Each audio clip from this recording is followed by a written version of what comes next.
Being a consistent ball striker is one of the most important fundamentals for you becoming a better golfer. So with that in mind, in today's video, I'm going to run through 3 of my best tips to help you hit this ball far more consistently. So let's just run through a couple of key concepts first of what we need to have consistent ball striking. The first thing we need is to have our low point, so the lowest point of our swing after the golf ball. Now I get asked a lot of questions about this. So I like to see with most amateurs hitting somewhere around sort of a 7-iron that their low point is about 4 to 5 inches past the golf ball, which is quite a long way. But here's the thing, this is going to ensure that we have that ball and then ground contact. So the second element that we need is some shaft lean. Now shaft lean is absolutely crucial because that is what gives us that squeeze, that compression. So those are just some simple keys that we're looking for today. All 3 points I'm going to go through are going to directly benefit you in terms of achieving those outcomes. So tip number 1 is being able to control your body weight / mass. Now low points, so wherever the lowest point of our swing tends to follow where our body weight and mass is. For example, if I set up here and I put pretty much 90% of my weight on my right leg and I say, right, I'm going to keep it here the whole time, just watch what happens in terms of where I strike the ground. It is very much level with my right foot. So if we flip it and we go now, okay, let's put 90% of the weight on the left leg, keep it there and swing, you can see that that low point is somewhere around the left foot. Now, obviously we are trying to achieve the second one where our low point is further forwards. And as you can see, that therefore means we need more weight on our left leg at impact. And this is what we see with the best players in the world. They will have anywhere, depending on the club they're using, 80 to 90% of their weight on their lead leg at impact. And again, this is going to help them generate that ball and then ground contact, which is absolutely crucial. Now there's a couple of key things that we have to understand about weight transfer. The first thing is that we actually start to shift our weight back towards the target before we finish the backswing. So I see a lot of golfers get in trouble because as they swing back, they very much get stuck on this trail leg. Their pelvis will move too laterally in the backswing, and from this position they are very much stuck on this right leg. If you imagine I'm stood on 2 scales, I feel like I've got about 80% of my weight on my right foot at this point. Now here's the thing, it is okay to have that little bit of a shift to the right leg to start the swing. In fact, it's highly encouraged. The reason being is it's momentum. If I was to throw a ball, I would shift to my back foot and then step back to my left. It just gives you that sort of rhythm, that like I said, momentum. But the issue is that we have to then be able to time when we start to shift back towards the target. And this is where amateurs go wrong. It's a little bit like patting your head and rubbing your belly. A little bit hard to coordinate, but if you can do it, it's going to be absolute wonders for your game. And with that in mind, we are actually looking for you to have that little bit of a shift off. That's absolutely fine. But by the time you get to the top of your backswing, I actually want you to have more weight on your left leg. Not because you've just kept it there the whole time, but because you've started to shift back towards the target before you finish the backswing. Now this can be quite a confusing topic sometimes, so I want to give you a drill that's just going to make this sort of a little bit more effortless. Now the best drill for it is the step drill, but we have to understand what we're looking for when we're doing the step drill. So first of all, let's try and simplify down when this change of direction should happen. And when I mean change of direction, we go from going away to the target back towards the target. With most tour pros, we will see that it will happen anywhere from shaft parallel to maybe just after left arm parallel, anywhere in sort of that zone right there. So again, you should see this as, oh, I've got a little bit of margin for error, I've got a little bit of flexibility. You're gonna feel like you then shift and press back into your left foot. And when I say press, imagine you just step, that's the part of the foot that we're pressing into, the ball of the left foot. So the drill that's gonna help us is the step drill. Now here's the thing, this is how we're gonna perform it. We are going to set up normally, bring the left foot level with the golf ball. Now from there, you're gonna swing back, and whenever it sort of feels comfortable, so this could be anywhere from left arm, from shaft parallel to left arm past parallel, anywhere in that zone, you're gonna feel like you can step back towards the target and swing all the way through. Now it's not going to be a massive step because that would just be completely unnatural. It is basically going to be you replacing where your foot was, so putting it back to its original position. Let me show you what that looks like for me. So I'll set up to the ball right here, bring the left foot level with the ball. I'm going to step as I swing back. Tip number 2 is an absolutely crucial one, and that is that the club head has to trail the hands in the downswing. Now, what do I mean by that? Well, I see so many amateurs go wrong because they start to get the club head too far in front of them in the downswing. So if I bring up the downline view, what that would look like is as a player comes down, is the club head would start to work outside of the hands right there. Now, when it works outside of the hands, the only thing you can really do is then scoop at the ball. Chances are you're going to have to early extend, come out of your posture. You're not going to be able to generate any compression, and you're going to lose all your body angles. Now, this is something, it doesn't matter if you're a drawer of the ball, if you're a fader of the ball, you are always going to have your club head behind your hands, or even slightly level your hands, but mainly behind your hands in the downswing in order to allow you to produce this good compression.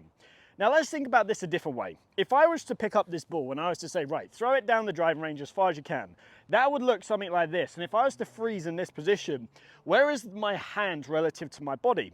Well, my hand is actually behind my body here. A lot of amateurs go, I want to get my hands in front of my body. Well, they try and go and do that.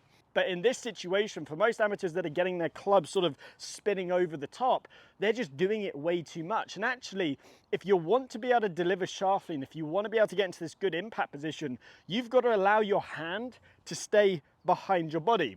This is also what allows this right arm to externally rotate, which gets the elbow in front. So this is where the misconception comes in. It's not the hands trying to get in front of the body, because otherwise I'd look like that throwing a ball. It wouldn't go very far and it wouldn't look very good. Versus if I go there, leave my hand behind, allow the elbow to come in, you can see my hand is behind the body. Now, if I do that with a golf club and I do a very similar movement from the top of the backswing and I go, right, I'm going to leave my club head behind me as I shift and turn, you can see from the down the line view, again, exaggerations here, how that club head is behind. Now, from this position, I can actually start to release that club nice and late. So this is such a fundamental concept you have to understand. If you want to deliver sharply, technically that club head has to stay behind you for what's going to feel like to you for as long as possible. So what I like to do is I like to do these rehearsal swings where I feel like I hit the ball with my right shoulder. What do I mean by that? Well, again, remember, these are designed to be massive, massive, massive over exaggerations, but you need this in order to break that barrier. So what I want you to do is go to the top of your backswing, and then feel like you leave your hands there. You can allow your trail arm to work what we class as external. That's absolutely fine. In fact, that's strongly encouraged. But we want to be feeling like as you start to shift and come down, that your shoulder is going to get to the ball before the club head. Now, I know some of the comments are going to be, well, your club head's way off the ground. Yes, I know it's way off the ground, but in reality, in the golf swing, I will release it. I will just release it later.